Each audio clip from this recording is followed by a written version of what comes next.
Di sini sudah dijadikan sebuah masalah, namun apapun masalahnya minumnya teh botol sosro gitu ya. Selalu ada masalah itu dengan senyuman, jadi my first solution. Biar apa? Iya betul, biar ada inspirasi gitu kan ya. Gitu ya. Oke kawan-kawan, soal nomor 1 kita baca bareng-bareng aja. Nih soal nomor 1, salah satu bentuk kerjasama negara ASEAN adalah mendirikan proyek industri bersama. Proyek industri yang berada di Indonesia adalah bla bla bla. A. Pabrik mesin diesel, B. Pabrik abu soda, C. Pabrik urea, D. Pabrik urea dan amoniak, E. Pabrik super fosfat. Oke kawan-kawan, perlu kita ketahui bahwa proyek industri yang berada di Indonesia adalah pabrik urea dan amonia gitu ya. Jadi jawaban yang paling tepat itu adalah yang D kawan-kawan ya. Ini bukan, ini wrong, ini wrong, ini wrong. Jadi jawaban yang paling tepat itu adalah pabrik urea dan amonia. Yang itu lebih tepatnya kalau kamu tahu boleh itu saja. Ini berada di Aceh kawan-kawan ya. Ada di Aceh. Nah, kemudian pupuk urea dan amoniak ini dikelola oleh ini kalau mau tahu ya PT Pupuk PT Pupuk Iskandar Muda kalau nggak salah ya. Ini atau ASEAN Aceh ini namanya, ASEAN Aceh Fertilizia gitu ya. Yaitu sebuah penghasil pupuk, dia menghasilkan pupuk. Dan ini merupakan hasil gagasan bersama dalam kerjasama ekonomi. Nah, ini merupakan hasil dari kerjasama ekonomi ya. Jadi ini kerjasama ekonomi dan industri, ekonomi gitu ya, ekonomi gitu kan ya, dan industri industri oleh negara-negara Asia Tenggara itu ASEAN itu ya kawan-kawan, di dalam ya negara Asia yang tergabung di dalam ASEAN gitu maksudnya. Dan dia didirikan di kawasan industri yang dan migas ya. Jadi ini pabrik ini didirikan di negara industri dan migas di mana ya tadi, di Lok Semawe, yaitu di Aceh kawan-kawan. Mulai ini pertamanya mulai direncanakan, yaitu mulai direncanakan, ada perencanaan dulu, mulai direncanakan gitu ya. Mulai perencanaannya itu tahun 1979. Kemudian dimulai pembangunannya, ini rencana lalu dibangunnya itu tahun 1981 kawan-kawan, dan mulai berproduksi itu tahun 1984. Jadi produksi pertamanya itu tahun 1984 karena lama membangunnya gitu kawan-kawan ya. Nah itu barangkali kawan-kawan untuk soal nomor 1 ini. Jadi jawaban yang paling tepat itu adalah yang D. Begitu kawan-kawan, understand?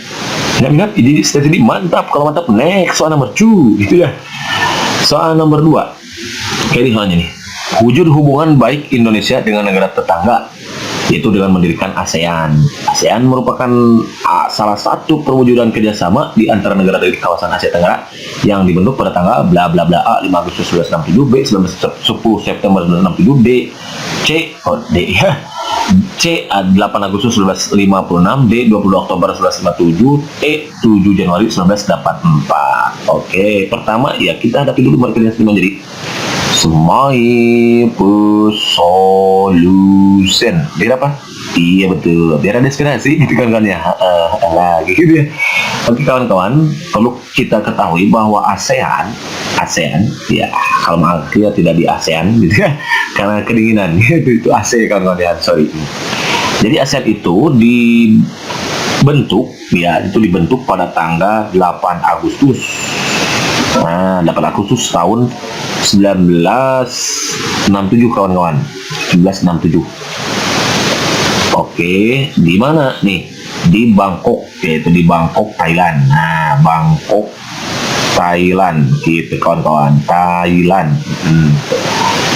Oleh siapa? Oleh 5 negara. Nah, pertamanya itu ya, oleh 5 negara pendiri. Nah, makanya disebut 5 negara pendiri. Siapa saja? 1, ada Indonesia ya, tercinta negara kita ini gitu. Kemudian ada Malaysia. Malaysia. Nah, makanya disebut 5 negara pendiri ini. Malaysia karena ada 5 gitu kawan-kawan ya. Singapura, nah Singapura. Kemudian yang keempat itu ada Thailand, karena dilaksanakannya di Thailand, harus ada dong Thailand, nah gitu. Dan terakhir itu adalah Filipina kawan-kawan, Filipina. Dan mereka mulai bergabung itu tanggal lah gitu ya, tanggal 8 Agustus 808 1967. Jadi cek sama kita di option, ada nggak yang 8 Agustus? Nggak ada gitu ya. Yang ada juga 5 Agustus tahun 1967, ini 8 Agustus 1965. Berarti yang inilah yang A aja mengerti gantinya, ini bukan 58. Sorry ya, salah yang ngetik. Siapa yang ngetik? Mang Aki, berarti salah. Mang Aki gitu ya. Sorry. Jadi jawaban yang lebih tepat untuk kasus ini adalah yang A gitu kawan-kawan, yaitu ASEAN itu dibentuk pada tanggal 8 Agustus tahun 1967 oleh negara pendiri, diantaranya Indonesia, Malaysia, Singapura, Thailand, dan Filipina. Ya, Indonesia, Malaysia, Singapura, Thailand, dan Filipina pada yang mulai bergabung pada tanggal 8 Agustus tahun 1967. Begitu kawan-kawan. Ansen, ingat ini jadi mantap. Kalau mantap, next soal number 3. Nah, number 3. Perundingan antara Belanda dan Jepang yang mengawali penjajahan di pendataan Jepang maksudnya ya. Di Indonesia adalah perundingan bla bla A Linggarjati, B Revia, C Rumroyen, D Bongaya, E Kalijati. Nah, gitu kan. Jadi yang mengawali penjajahan Jepang di Indonesia itu ada perundingan mana? Gitu pertanyaan ini maksudnya. Jadi Jepang menjajah Indonesia itu karena perundingan apa? Ada perundingan Linggarjati, Renville, Rumroyen, Bongaya, atau Kalijati. Nah, untuk menjawab soal ini berarti kita harus tahu itu masing-masing latar belakang terjadinya perundingan ini gitu. Ada perundingan Linggarjati, Renville, Rumroyen, Bongaya, dan Kalijati. Nah, semuanya termasuk dengan isi perjanjiannya. Nah, ya udah, pertama berarti kita ada dulu mereka dia cuma jadi Semohipus Solution. Berapa? Iya betul, biar inspirasi gitu kan ya. Pertama kita mulai dari perjanjian Kalijati dulu lah, Kalijati. Nah, Kalijati. Perjanjian Kalijati. Perjanjian Kalijati. Kalijatai gitu.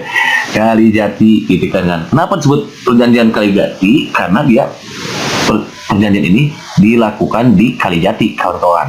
Nah, nama yang ada di mana? Di Subang, Jawa Barat. Nah, gitu. Jadi disebut perjanjian Kalijati itu karena dia dilaksanakan di Kalijati, di Subang, Jawa Barat, Jabar, gitu aja ya. Biar gak capek nulis. Siapa yang capek nulis? Mana gitu ya. Jadi yang capek mah, oke, I'm sorry gitu. Just kidding, kawan-kawan. Nah, ini kemudian dia ini dilakukan pada tanggal 8 Maret nih kawan-kawan, kalau mau tahu. Jadi perjanjian Kalijati itu dilaksanakan 8 Maret tahun 1942, berarti sebelum kemerdekaan Republik Indonesia. Dengan ditandatangannya perjanjian ini, Jepang mulai menjajah Indonesia. Nah, karena sudah mulai ditandatangani ini, baru Jepang menjajah Indonesia. Yang memicu Jepang mengikuti Perang Dunia II, PD2, gitu ya. Itu kawan-kawan. Lalu isinya apa? Isi Kalijati, isi perjanjian Kalijati itu hanya satu, yaitu apa? Dia ingin Belanda, dia isinya Belanda menyerah apa? Tanpa syarat gitu, tanpa syarat. Belanda menyerah tanpa syarat pada Jepang gitu. Jepang saat itu berkuasa, karena berkuasa lalu dia menjajah Indonesia. Nah, karena negara yang paling lama menjajah Indonesia itu udah Belanda kan, ini 350 tahun kalau tidak salah gitu ya. Berarti kalau tidak salah benar gitu kawan-kawan ya. Jadi Belanda menyerah tanpa syarat pada Jepang, ini perjanjian Kalijati. Maka timbullah penjajahan Jepang di Indonesia gitu, karena ini memicu terjadi Perang Dunia Kedua. Ya udah, berarti ini jawaban yang paling tepat itu adalah yang gitu kawan-kawan ya. Jadi perjanjian Kalijati ya, perjanjian yang atau perundingan, bukan perjanjian ya, perjanjian gitu ya. Perjanjian atau perundingan yang mengawali penjajahan Jepang di Indonesia itu adalah perjanjian Kalijati. Dan untuk wawasan tambahan di sini makin dijelaskan kembali ini terkait dengan perjanjian yang lainnya. Berikutnya tadi ada perjanjian, yang kedua itu perjanjian atau ya boleh perjanjian Renville, perjanjian Renville, Renville.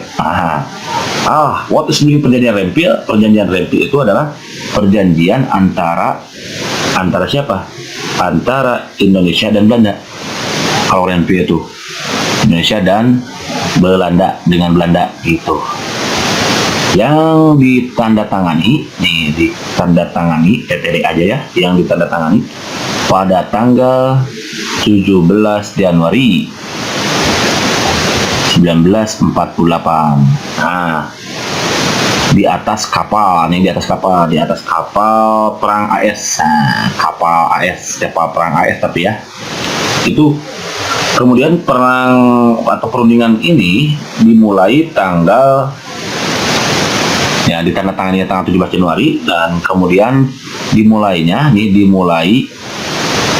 tanggal 8 Desember 1947. Kan kalau ini mah ditandatangani ya 17 Januari 1948. Jadi setelah Desember kan itu tahun baru tuh 1948, di tanggal 17 Januari baru ditandatangani. Kalau dimulainya itu tanggal 8 Desember tahun 1947 yang ditengahi oleh Komisi Tiga Negara. Ada yang disebut dengan Komisi Tiga Negara, KTN. KTN itu apa? Komisi Tiga Negara. Bolehlah tulis di sini, Komisi Tiga Negara. Siapa saja? Yaitu diantaranya AS, Amerika Serikat, kemudian ada Australia dan Belgia. Itu nih kawan-kawan. Lalu isinya apa saja? Nah, kalau isi perjanjiannya, isi perjanjian Renville, diantaranya satu, nih, Belanda hanya mengakui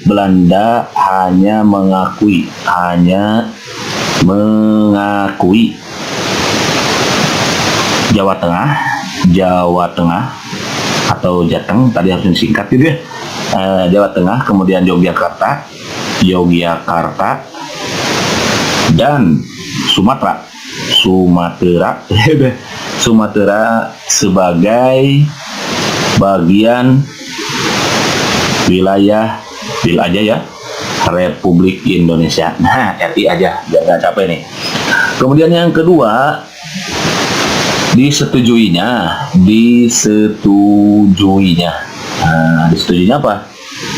Sebuah garis. Jadi ada sebuah garis nanti. Sebuah garis demarkasi. Nah, demarkas dari markas ya. Demarkasi yang memisahkan antara kita. Bukan ya. Memisahkan Indonesia dan daerah daerah pendudukan Belanda. Nah, pendudukan Belanda gitu. Jadi garis demarkasi itu adalah daerah yang memisahkan wilayah Indonesia dan daerah pendudukan Belanda gitu. Lalu yang ketiga, isinya itu adalah TNI, yaitu Tentara Nasional Indonesia, ditarik mundur dari daerah gitu ya, daerah kantongnya. Maksudnya kantongnya apa? Yaitu di wilayah pendudukan di Jabar dan Jatim. Nah, di daerah Jabar dan Jatim gitu. Itu isi perjanjian Renville. Nomor 3 nih, ada perjanjian perjanjian Rumroyen. Nah, perjanjian Rumroyen. Nah, oke. Kenapa biasa dikenal dengan perjanjian Rumpanroyen. Nah, Rumpanroyen, gitu. Ini dilaksanakan oleh Indonesia, antara Indonesia dan Belanda. Gitu. Lagi-lagi dengan Belanda ya. Dimulai di sini aja biar cukup nanti. Dimulai pada tanggal berapa nih? 14 April 1949. Dan ditandatangani pada tanggal 7 Mei 1949 juga kawan-kawan. Di mana? Di Hotel Des Indes. Nah, Des Indes Hotel namanya hotel ya. Di Hotel Des Indes di Jakarta. JKT aja ya, Jakarta. Nah itu. Kemudian kenapa diberi nama Perjanjian Rumroyen? Jadi Perjanjian Rumroyen ini diambil dari dua nama tokoh yang hadir saat itu atau delegasinya, yaitu siapa? Muhammad Rum dari Indonesia nih, dan dari Indonesia, dan Herman van Rooyen. Nah, dari mana? Dari Belanda gitu kan ya. Ini Herman van Rooyen itu dari Belanda. Jadi makanya katakanlah ini perjanjian Rumroyen. Tujuannya untuk apa? Maksudnya adalah untuk menyelesaikan masalah gitu. Ya, maksudnya untuk apa nih? Maksudnya menyelesaikan masalah. Nah, masalah apa? Mengenai kemerdekaan.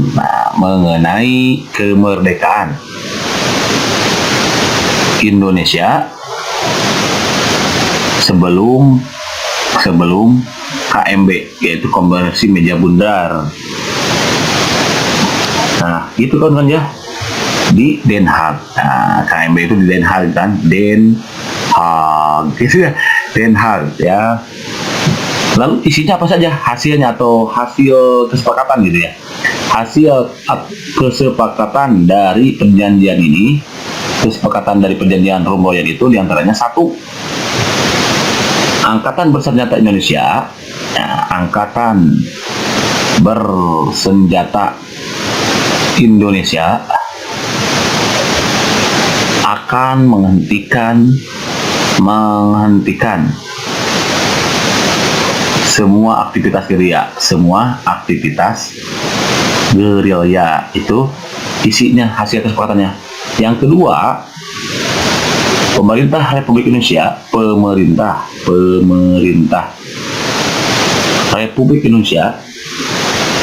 akan menghadiri KMB, KMB gitu ya, KMB. Yang ketiga nih, di sini aja lah, takut nggak cukup nanti buat yang lainnya. Pemerintah RI juga sama, PMI aja ya, pemerintah Republik Indonesia gitu ya, PMRI, dikembalikan ke Yogyakarta, ke Yogyakarta. Nah, makanya saat itu kan Yogyakarta pernah jadikan ibu kota negara Indonesia. Kemudian itu yang ketiga. Yang keempatnya nih, yang keempat adalah Angkatan Bersenjata Belanda. Angkatan Bersenjata Belanda, kita aja ABB gitu ya, Angkatan Bersenjata Belanda. Belanda gitu aja. Akan menghentikan semua operasi militer dan membebaskan semuanya pakai ini aja ya, tawanan perang. Nah, gitu isi perjanjiannya, tawanan perang. Itu jadi diantaranya isi perjanjian Rumroyen itu ada 4 hasil kesepakatannya. 1, bahwa Angkatan Bersenjata Indonesia akan menghentikan semua aktivitas gerilya. 2, pemerintah Republik Indonesia akan menghadiri Konferensi Meja Bundar. 3, pemerintah Republik Indonesia dikembalikan ke Yogyakarta. 4, Angkatan Bersenjata Belanda akan menghentikan semua operasi militer dan membebaskan semua tawanan perang. Itu hasil dari Perjanjian Rumroyen, kawan-kawan. Berikutnya ada perjanjian nih yang keempat. Ini yang ke berapa? 3 ya, yang keempat. Perjanjian Bongaya. Nah, perjanjian Bongaya.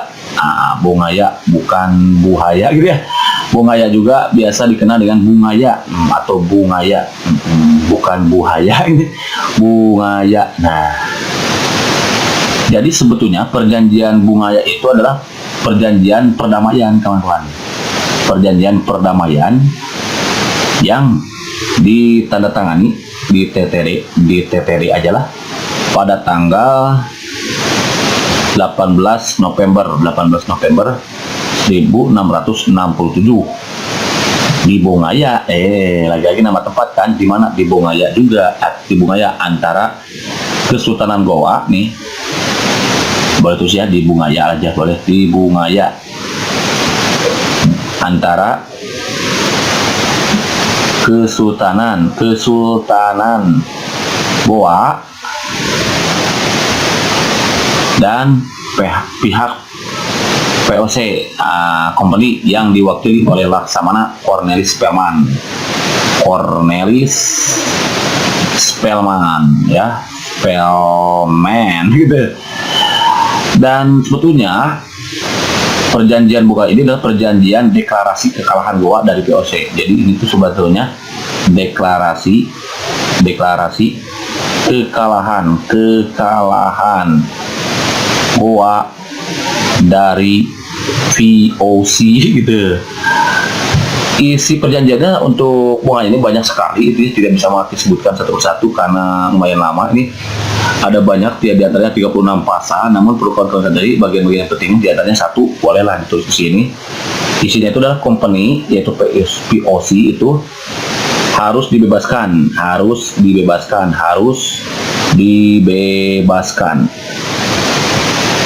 dari bea dan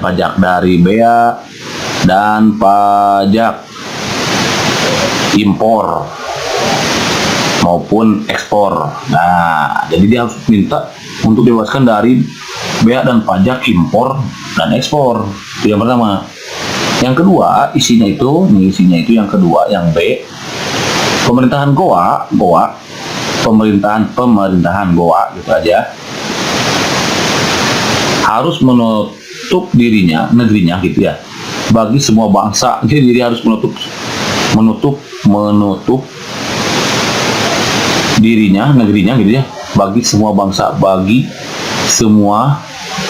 semuanya pakai itu aja, kecuali katanya Belanda. Gitu, kecuali Belanda. Mereka harus membentuk company melawan musuhnya di dalam dan sekitar Makassar. Di Makassar gitu, kawan-kawan. Itu isi perjanjian dari Bungaya atau Bongaya. Dan yang terakhir ini sebetulnya buku sini bolehlah nanti dijawab ya, setelah ini jawab dulu, kita lanjutin lagi ke perjanjian Linggarjati gitu kan ya. Jadi setelah nomor 4 dulu ya, kita jawab. Setelah Insinyur Soekarno dan Dr. Andes Muhammad Hatta dibawa ke Jakarta dan segera merumuskan teks kemerdekaan, Insinyur Soekarno meminta naskah teks proklamasi untuk diketik. Yang mengetik teks proklamasi adalah bla bla bla A. Mang Akhir gitu, B. Ahmad Subarjo, C. Yusuf Punto, D. Sudero, dan E. Satyatu Malik. Kalau Maki itu enggak ya, yang bukan mengetik naskah tapi mengetik soal aja nih. Ahmad Subarjo juga bukan, Yusuf Punto juga bukan, Sudiro juga bukan, yang tua itu adalah Sayuti Malik. Jadi yang mengetik teks proklamasi itu adalah Sayuti Malik gitu, kawan-kawan. Nah, jadi untuk jawaban nomor 4 ini yang berikut adalah yang E gitu, kawan-kawan ya. Lanjut lagi ke tadi perundingan apa? Yang terakhir perundingan Linggarjati. Sebetulnya kalau nggak salah sudah bahas yang Linggarjati itu, kawan-kawan. Tinggal di search aja lagi ya, perjanjian Linggarjati. Namun nggak apa-apa, nggak ada salahnya untuk diulang lagi. Jadi kenapa disebut perjanjian Linggarjati? Karena perjanjian ini pertama dilaksanakan antara Indonesia, Indo dan Belanda. Oke, satu yang pertama. Kenapa disebut Linggarjati? Karena dilaksanakan di Linggarjati. Lagi-lagi nama tempat, kawan-kawan. Perundingan Linggarjati ini gitu ya. Perundingan Linggarjati ini adalah nama tempat di Jabar lagi, yang menghasilkan persetujuan mengenai status kemerdekaan Republik Indonesia. Jadi dengan adanya perjanjian atau perundingan Linggarjati ini, maka disetujuinya status kemerdekaan Republik Indonesia gitu, kawan-kawan. hasil perundingan ditandatangani di Istana Merdeka, ya, di Jakarta gitu kan, pada tanggal 15 November tahun 1946. Nah, nih 15 November ya, bukan Desember 15 November tahun 1946. Kemudian ini ditandatangani oleh dua pihak, yaitu antara Indonesia dan Belanda, itu pada tanggal beda ya, 25 Maret tahun 1947. Jadi kalau hasilnya ditandatangani yang ini tuh enggak dua-duanya, baru satu pihak. Kalau yang ini oleh dua pihak, maksudnya Indonesia dan Belanda. Kapan? 25 Maret 1947. Adapun nih isi perjanjian Linggarjati ini, nah, dan sebelum ke sana perlu kita katakan bahwa perundingan Linggarjati ini diwakili oleh, kalau dari Indonesia itu oleh Sultan Syahrir. Syahrir. Dan kalau dari Belanda, dari Indonesia ya, diwakili oleh tim yang disebut dengan, dan diwakili Indonesia itu ya Sultan Syahrir. Kalau ini diwakili oleh tim yang disebut Komisi Jenderal. Nah, ini kalau dari Belanda itu dipimpin oleh Wim Sermerhom, namanya itu ada SC ya, Sermerhom ya, Sermerhom, dengan anggotanya Panmux dan Lord Killam dari Inggris. Nah, jadi ada yang dari Inggris, yaitu Lord Killam. Dia fungsinya sebagai mediator dari Inggris. Untuk isi perjanjiannya itu ada 4 gitu ya. Satu isi perjanjian atau perundingan Linggarjati ini, satu, Belanda mengakui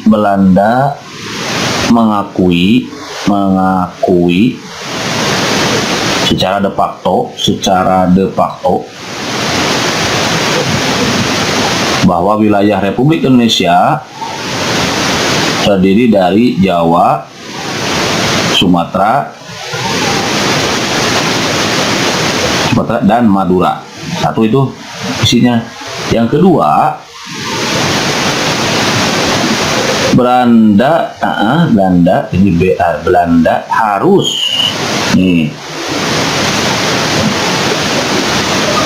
mengakui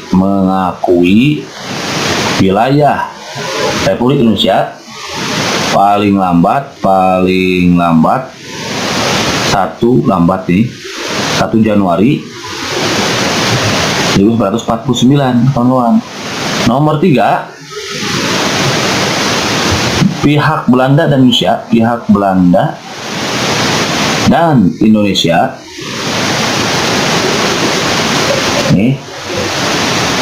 sepakat membentuk RIS.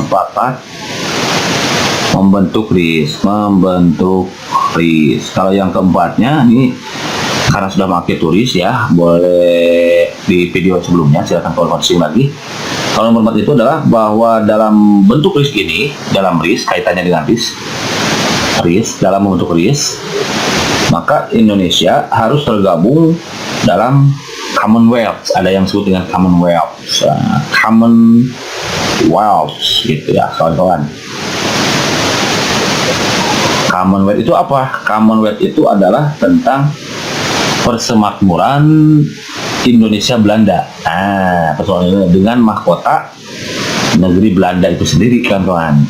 Ya, pokoknya untuk dijelasin silakan disearch lagi video yang sebelumnya tentang isi dari perundingan Linggarjati. Jadi kalau perundingan Linggarjati itu dilaksanakan di Linggarjati, yang ditandatangani oleh kedua pihak itu pada 20 Maret tahun 1947. Kemudian dari Indonesia diwakili oleh Sultan Syahrir, dan ini kalau tidak salah Perdana Menteri saat itu.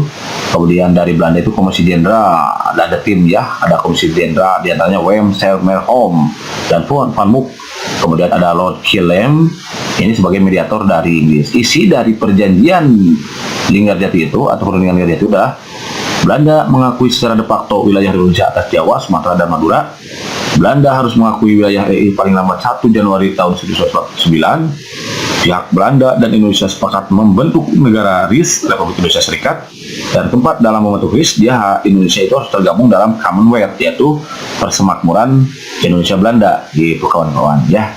Jadi kalau begitu jawaban yang tepat untuk tadi soal itu adalah perjanjian Kalijati. Ya, yang gitu ya. Mana ini? Ya, perjanjian Kalijati, yaitu perjanjian yang mengawali adanya penjajahan Jepang di Indonesia. Begitu kawan, Ansen. Tidak minat ini jadi mantap.